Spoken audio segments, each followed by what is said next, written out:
galing rank up. Start your way to the stardom. Rank up.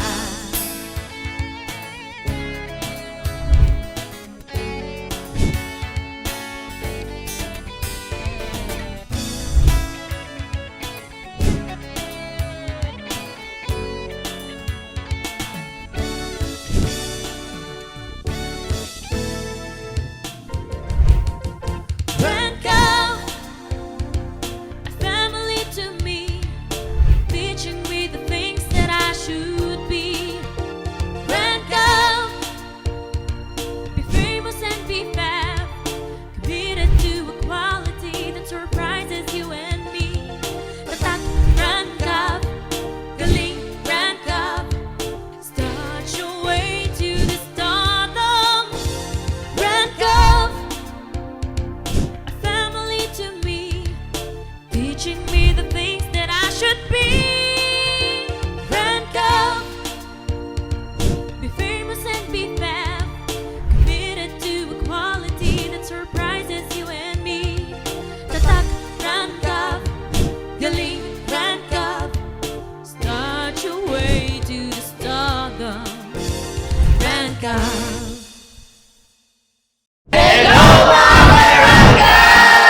Panibagong araw, panibagong vlog! Yes guys, ngayon part 4 na ng How well you know your partner challenge! Pero bago kami magsimula guys, hindi mo na namin kakalimutan i-shoutout ang aming mga loyal supporters. Ito nga pala sabi ni Fia Zana, Milmi, nakakakilig talaga kayo. Sana kayo na hanggang dulo, Milmi. Love you, Milmi and Rancav. Ito naman ang sabi ni Francesca Luisa Longa, 4231. Nakakakilig talagang pangmalakasang Milmi. Sobrang nakakakilig at ang ganda din po ni Ate Mitch. At si Kuya Mas naman, Pogi. Love you, Rancav Management. God bless. Ingat kayo lagi.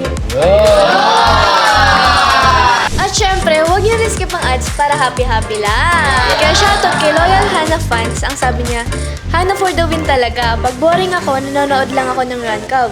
Masaya na ako, sana mapansin ng Hana. Stay strong, Hana, and I love you, Rancav.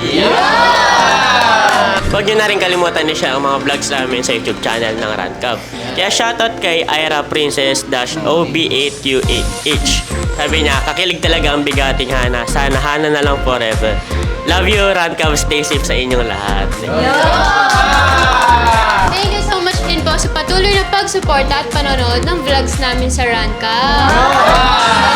Kaya shoutout sa iyo at Ann Tapiador, ang sabi niya, nakakakilig talaga ang Jelsie at ang ganda ni Ate Angel and ang pogi ni Kuya Cassie. My favorite love team, love you Jelsie. At syempre, maraming salamat sa supporters and editors ng Jelsie. Kaya ito naman ang sabi ni Annie-SD3BH7KT3Z. Salamat sa mga vlogs nyo, nakakatanggal talaga ng stress. Sa lahat ng love team ng Rancav, God bless. I love you, Rancav Management from Iloilo City. And shoutout na din po kay April Somalde, 3390. Grabe nakakakilig talaga ang Erndra, ang pogi ni Ernest at ang ganda din ni Sandra. Love you Erndra, sana ma-shoutout. At syempre, shoutout din sa'yo, Letty11. More pakiligs to ka mga Karancav and pogi mo Kuya Ernest. Miss ko na Erndra namin. And we love you mga Karancav and stay healthy. At syempre guys, gusto rin i-shoutout si Mai Cabalonga 4165. Ang sabi niya dito, yes, natupad na ang hiling ko na sana makapunta na si Ate Francesca sa Rancav. At my favorite love team na, Janesca. Sana magtagal pa kayo. Ayan, so shoutout po sa inyo. Shoutout din kay Princess 101. Nakakakilig talaga ang Janesca kahit bago pa lang. God bless you, Janesca and Rancav Management. At syempre, shoutout sa'yo, Hannah Faith Marisi Suragol. Napaka-sweet talaga ng Kazumi. Sana mapansin, hindi ako magsasawang suportahan ang Kazumi namin. Love you, my Kazumi. Happy 5th Mansari, Kazumi. Mansari. Also shoutout kay Chelsea Marie Garcia Respic-FS8JT. Sabi niya, nakakakilig talaga ang Klazumi. Sana mapansin, hindi magsasawa sa Klazumi and happy 5th month sa Klazumi. Yo! ano pang hinihintay natin guys? Simulan na natin ang part 4 ng How Well Do You Know Your Partner Challenge! At magsisimula tayo sa hindi papakabog na Jessie! Na si Angel at si Cassie. Okay, ito yung unang tanong, Angel. What's one thing you've learned from me that you'll never forget? Siguro yung pagiging independent niya. Yun. So, natuto na rin ako maging independent sa sarili ko. Meron din yung tanong ko sa'yo, Cassie. What's one thing you've learned from me that you'll never forget? Ay, siguro yung natutunan ko sa'yo is yung maging positive always. Na kahit may problema, dapat good vibes lang. Okay, ito yung pangalawang tanong. If you could give me one gift that represents your love, what would it be and why? Yung presence niya, okay na yun as a greatest gift. Presence niya, presence. Wala na kung pake, basta bahala na. Ganon din yung tanong ko sa'yo, Cassie. If you could give me one gift that represents your love, what would it be and why? Siguro yung greatest gifts is yung actions ko, ganon. Yung hugs, ganon.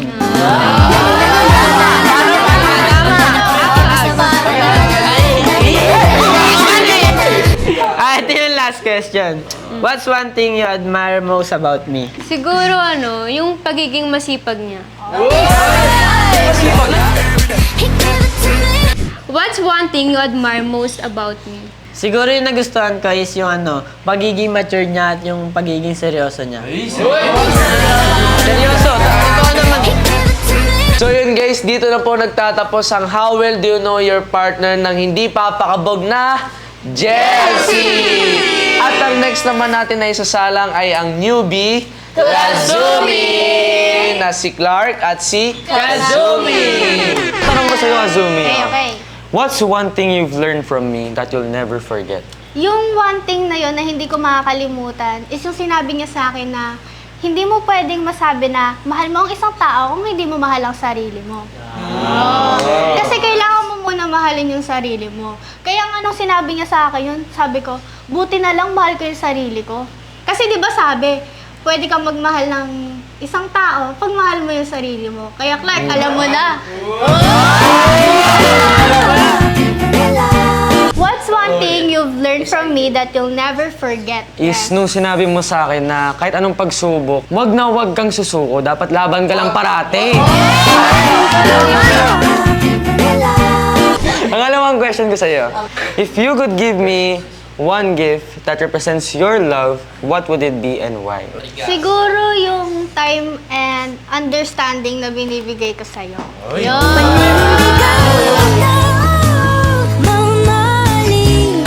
If you could give me one gift that represents your love, what would it be and why? Feeling ko, ang bibigay ko sa yung gift is picture nating dalawa na naka-frame. Kasi guys, ganito kasi yan eh. Bakit? Meron kasi yung sentimental value. Third question natin, guys. Yes! What's one thing you admire the most about me? Siguro yung pagiging understanding person niya. What's one thing you admire most about me? One thing I admire the most about you is katulad nung first answer ko is hindi ka sumusuko kahit sobrang grabe ng pinagdadaanan mo, talagang laban ka lang. Kaya I So yun na nga guys, dito na po nagtatapos ang How Well Do You Know Your Partner ng newbie Kazumi! At ang next natin isasalang ay walang iba kundi ang cutie Erna! Si Ernest at si Sandra! ito yung unang tanong. What's one thing you've learned from me that you will never forget? Parang wala. Parang wala. Ba't ganun? Wala naman kasi. Wala daw. Wala tayong magagawa. What's one thing you've learned from me that you'll never forget? Yung pagiging snabera. Kasi nito mga nakaraan, parang hindi niya na pinapansin. Pero okay lang yan. Okay lang. Ayun na eh. Ba't may ganyan? If you could give me one gift that represents your love, what would it be and why? Ayun. Siguro oras. Ay, oras. Kasi, Bakit ba? yung time ng birthday ko, nasan ka, di ba? Oo nga pala.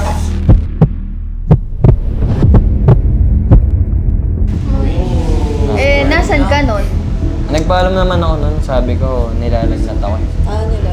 May sakit. Nilalagnat pa talaga.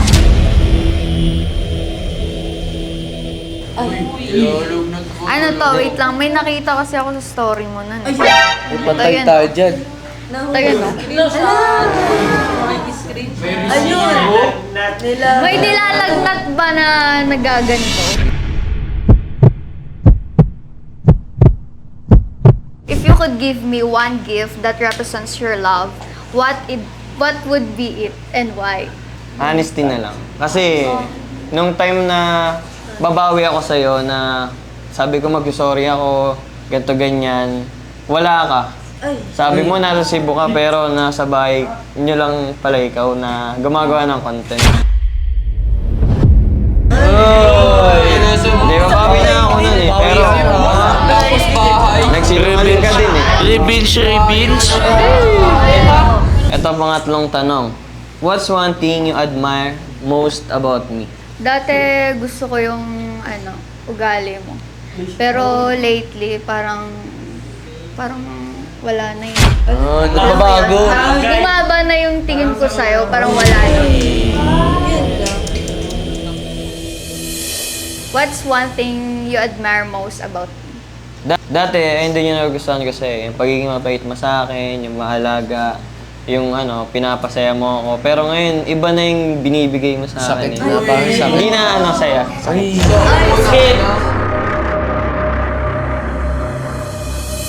Kala ko yung endgame na yun pala. Di tama na, Nes, kasi ba kung saan pa ito mapunta. Kaya dito na nagtatapos ang How Well Do You Know Your Partner Challenge by Cutie.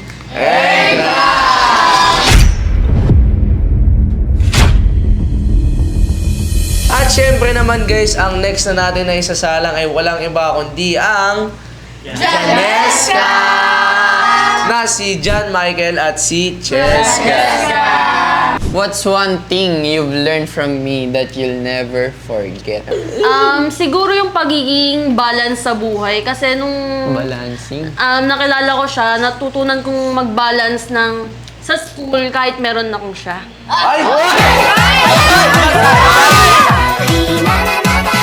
Okay, JM, same question. What's one thing you've learned from me that you'll never forget? Para sa akin, yung maging masipag pa sa buhay. Kasi nung ako pa lang, medyo tamad-tamad pa. Onting sipag pa lang, pero nung nandyan na siya, talagang todo yung sipag. Sipag na? Talaga! Cheska, if you could give me one gift that represents your love, what would it be and why? Siguro basketball shoes. Kabisado? Bakit? Kasi isa sa way ko na pagpapakita ng love sa'yo, yung pagsusuporta ko sa basketball. If you could give me one gift that represents your love, what would it be and why? Siyempre, sa pagkain ko napapakita sa kanya kung gaano ko siya kamahal. Grabe naman! Kasi sabi nga nila, dapat kung mahal mo, binubusog mo dapat. Ito na ang panghuli kong katanungan para sa kanya. Okay, what's one thing you admire most about me? Yung pagiging hardworking mo, tapos yung pagiging madiskarte mo. Ayun din yung tanong, what's one thing you admire most about me? Para sa akin yung pagiging matalino niya. Kasi ang hirap, promise, sobrang hirap ng course niya. Iniisip ko palang accountancy. Hindi ko kaya yan! Grabe! Grabe niya. Sobrang galing niya mag-handle kasi araw-gabi. Alam mo yung time management niya. Tapos lalo na ngayon na nasa RANCAV na siya, mas lalong mahirap yun. At syempre, mas lalong pahirap ng pahirap yung mga ginagawa niya sa schools. Dito na po nagtatapos ang How Well Do You Know Your Partner Challenge by Janeska! At syempre guys, ito na ang next natin na isasalang. Ito ay walang iba kundi ang bigating Hana! Na si Harold at si Pero wait lang guys, hindi na namin kayo tatanungin. Dahil gusto na namin kayo i-congratulate dahil first year anniversary nyo na as a love team.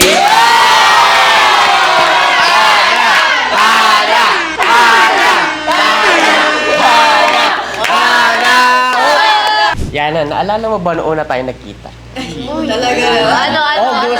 August 8, 2023. Mga panahon nagkakahiyaan pa Alam mo ba na scientist ako? Ako nangit eh. At ikaw yung love ko. Sabi nila, libre mangarap. Libre. Walang bayan. Ang tanong, libre ka ba? Bakit? Kasi pangarap kita. Paano ba yan? Ngayon, kaya nang gumano.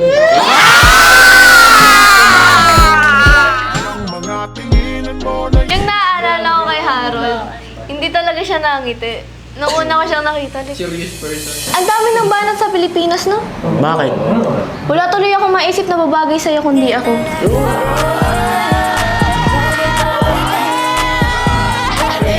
May problema ata mata ko.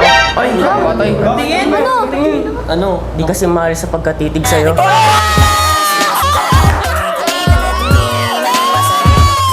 Feeling cool. Piring cool! Piring cool! Yan, naalala mo din ba yung ano? Bininyagan nila tayo sa Stico Challenge. Uy! Siyempre naalala ko yun. Ayun yung ginagawa nila kapag may mga bagong love team, di ba? Kaya ginawa sa atin. Tapos, Sibilyan na. naalala mo ba yung first gala natin sa Sky Ranch? Naalala ko talaga yun. Isa yun sa pinaka-core memory ko. Hindi ko makalimutan. Alam mo. Para kang signal eh. Signal. Signal. Pag nawawala ka, hinahanap-hanap kita.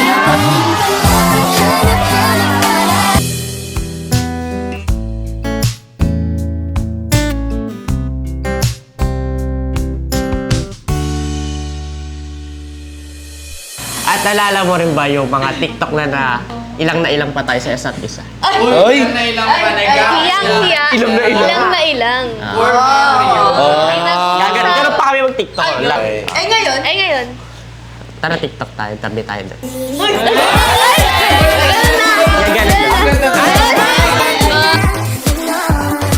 Siyempre, sa lahat ng yun, ang pinaka-paborito ko na ginawa natin is yung Jowa Challenge. Pinaka-the best.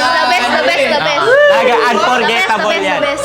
Siyempre, di natin makakalimutan. Sana, Hanap pa rin sa 2025.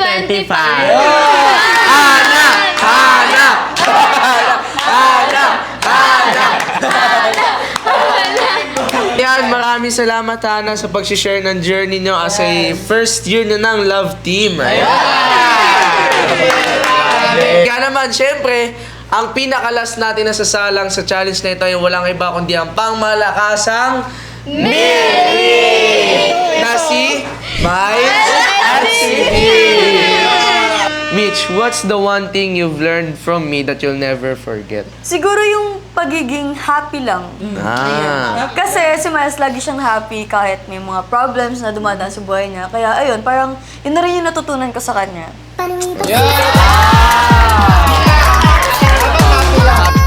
So ayun, ako naman magtatanong. What's the one thing you've learned from me that you'll never forget? Ang isang bagay na hindi ko makakalimutan kay Mitch is yung pagiging matatag niya. Ayun. Kasi, ever since nung nakilala ko siya, nakita ko sa kanya na sobrang hardworking person niya. Parang lahat ng problema, merong solusyon. Kaya ayun, nakuha ko na yung personality niya. Gabi, maring naman ako doon. Siyempre, totoo naman yun. O, sige, next.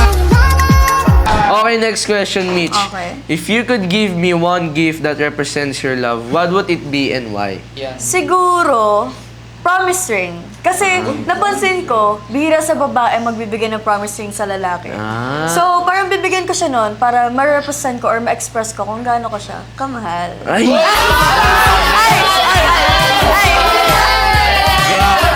If you could give me one gift that represents your love, what would it be and why? Ako, para sa akin, bouquet of flowers. Kasi, Nung birthday niya, binigyan ko siya ng bouquet of flowers and grabe, sobrang nakita ko yung happiness and joy sa mata niya. Kasi mahilig talaga ako sa bouquet. Lalo na yung tulips, guys. Kaya yun ang gusto ko ibigay sa kanya. Okay, okay. Okay. What's the one thing you admire most about me? Pero ang pinaka-in-admire ko kay Miles is yung pagiging understanding niya.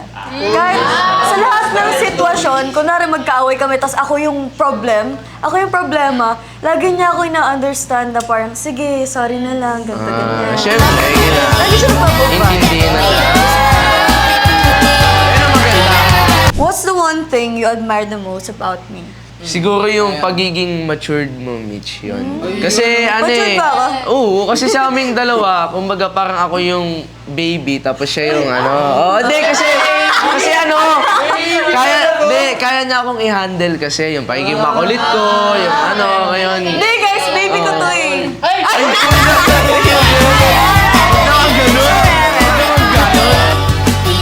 Dito na nagtatapos ang How Well Do You Know Your Partner Challenge ng pangmalakasang Milmi!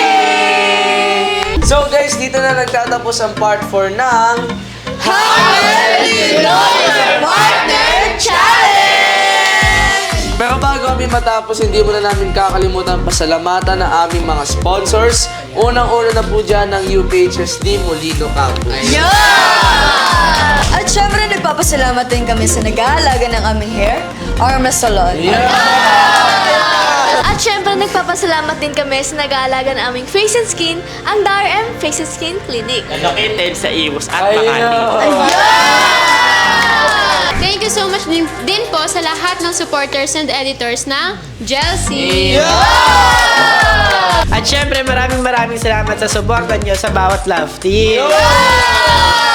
At syempre, gusto ko din i-share yung sarili kong work, guys, yung SB Nail. At syempre, nagpapasalamat din kami sa pangmalakasang internet namin na ang And thank you nga din po pala sa pagmamahal at suporta. At syempre, huwag niyo kami kalimutan sa mga post namin sa social media ng Ranka. Pero syempre, bago matapos ang vlog, huwag natin kakalimutang sabihin na Bawal ang sad, bawal ang nega, dapat good vibes lang! Para tuloy yung good vibes, guys, huwag niyo kakalimutan i-click ang subscribe button at hit na rin ang notification bell para updated kayo sa mga vlogs ng Rancab. Hanggang sa muli, guys! Bye!